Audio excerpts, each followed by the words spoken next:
If the daughters are so talented, their father has to be multi-talented too, isn't it? Manu uncle, who has mesmerized the audience with his singing and playing flute and keyboards on the stage. Today, he will be taking us on a devotional ride by singing a Kannada bhajan, Elli Arasuve Neenu. This is a devotee's heartfelt cry, a search for the divine who seems elusive despite sincere longing. Please welcome Manu uncle to take us to this wonderful journey. ನಿಮಗೆ ಎಷ್ಟು ಜನಕ್ಕೆ ವಚನವೇದ ಗೊತ್ತಿದೆ? ವಚನವೇದ ಗೊತ್ತಿಲ್ಲ ಅನ್ಸುತ್ತೆ. So ವಚನವೇದ ಅಂದರೆ ಶ್ರೀರಾಮಕೃಷ್ಣ ಪರಮಹಂಸರು ಅವರು discourse ಕೊಡಬೇಕಾದ್ರೆ ಅಲ್ಲಿ ಅವರ ಶಿಷ್ಯ ಮಂಡಳಿಯಲ್ಲಿ ಒಬ್ಬರು ಮಹೇಂದ್ರನಾಥ ಗುಪ್ತಾ ಅಂತ, he is known as master Mahashay. ಅವರು ನೋಟ್ಸ್ ಬರೀತಾ ಇರ್ತಾರೆ. ಸೊ ಇವರು ಡಿಸ್ಕೋರ್ಸ್ ಬರೆದಿರೋ ನೋಟ್ಸು ಬೆಂಗಾಲಿಯಲ್ಲಿ ಬರೆದಿರೋದನ್ನು ಇಲ್ಲಿ ರಾಮಕೃಷ್ಣಾಶ್ರಮ ಬೆಂಗಳೂರು ಅಲ್ಲಿ ಒಬ್ಬರು ಪೂಜ್ಯ ಸ್ವಾಮಿ ಪುರುಷೋತ್ತಮಾನಂದಜಿ ಅಂತ ಅವರು ಕನ್ನಡಕ್ಕೆ ಟ್ರಾನ್ಸ್ಲೇಟ್ ಮಾಡಿ ಅದನ್ನು ಹಾಡು ರೂಪದಲ್ಲಿ ಬರೆದಿದ್ದಾರೆ. So it is about God singing himself to the his devotee. ಅವರು ಒಂದು ಮಾತು, ಸ್ವಾಮಿ ಪುರುಷೋತ್ತಮಾನಂದಜಿ ಅವರು ಬೆಳಗಾಂ ರಾಮಕೃಷ್ಣ ಮಿಷನ್ ಇದೆಯಲ್ಲ ಮಠದಲ್ಲಿ ಪ್ರೆಸಿಡೆಂಟ್ ಆಗಿದ್ದರು, ಇವಾಗ ಇಲ್ಲ ಅವರು. ಆದರೆ ಅವ್ರು ಹೆಂಗಂದರೆ ಹಾರ್ಮೋನಿಯಂ ತೊಗೊಂಬಂದ್ಬಿಟ್ಟು ಭಜನೆ ಶುರು ಮಾಡಿದರೆ ನಿಲ್ಲಿಸೋದೇ ಇಲ್ಲ, 3 ಗಂಟೆ 4 ಗಂಟೆ ಹೇಳ್ತಿದ್ರಂತೆ. ಹಾಗೆ ಅದು ಭಜನೆಯಿಂದ ಧ್ಯಾನ ಸಂಕೀರ್ತನೆ ಆಗ್ತಿತ್ತು ಅಂತ ಹೇಳ್ತಿದ್ರು. ಅವರು ವಾಯ್ಸಲ್ಲಿ ಕೇಳಿದ್ರೆ ನಿಮಗೂ ಹಾಗೆ ಅನಿಸುತ್ತೆ. ಎಷ್ಟಾಗುತ್ತೋ ಅಷ್ಟು ಹೇಳ್ತೀನಿ ನಾನು.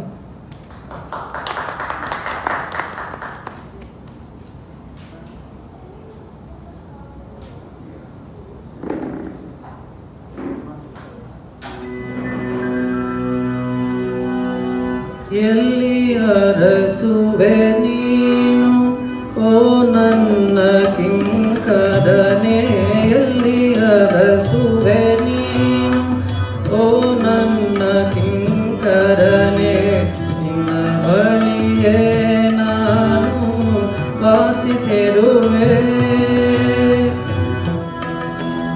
ನೊಂದಿಗೂ ಇದ್ದರೂ ನನಗಾಗಿ ಎಲ್ಲೋ ದೂರದಿ ಹುಡುಕಿ ಬಳಲುತ್ತಿರುವೆ.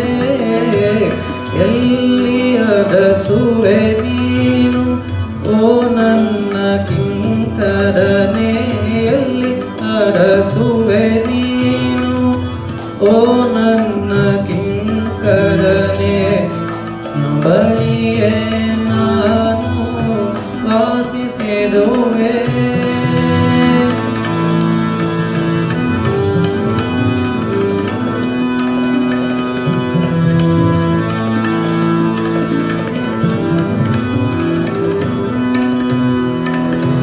ನಾನು ಚರ್ಮದೊಳಿಲ್ಲ ರೋಮದೊಳಗೂ ಇಲ್ಲ, ನಾನು ಚರ್ಮದೊಳಿಲ್ಲ ರೋಮದೊಳಗೂ ಇಲ್ಲ, ಅಸ್ಥಿಯಲು ಮಾಂಸದಲ್ಲೂ ಹುದುಗಿಕೊಂಡಿಲ್ಲ. ನಾನು ಚರ್ಮದೊಳಿಲ್ಲ ರೋಮದೊಳಗೂ ಇಲ್ಲ, ಅಸ್ಥಿಯಲು ಮಾಂಸದಲ್ಲೂ ಹುದುಗಿಕೊಂಡಿಲ್ಲ. ಗುಡಿ ಮಂದಿರಗಳಲ್ಲಿಲ್ಲ, ಕಾಶಿ ಕೈಲಾಸ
ವೈರಾಗ್ಯದೊಳಗಿಲ್ಲ ಯೋಗಾದಿ ಸಿದ್ಧಿಗೂ ದೂರ ನಾನು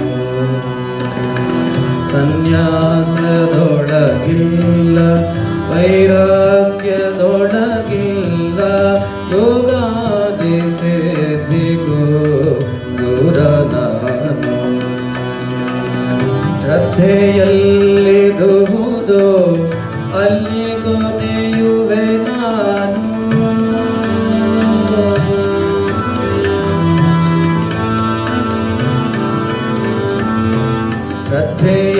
ಶ್ರದ್ಧೆಯಲ್ಲಿರುವುದು ಅಲ್ಲಿ ಕೊನೆಯುವೆ ನಾನು ನನಗಾಗಿ ಹುಡುಕಿದರೆ ದೊರೆವೆ ನಾನು ಎಲ್ಲಿ ಅರಸುವೆ ನೀನು ಓ ನನ್ನ ಕಿಂಕರನೇ ಎಲ್ಲಿ ಅರಸುವೆ ನೀನು ಓ ನನ್ನ ಕಿಂಕರನೇ ನಿನ್ನ ಬಳಿಯೇ ನಾನು ವಾಸಿಸಿರುವೆ.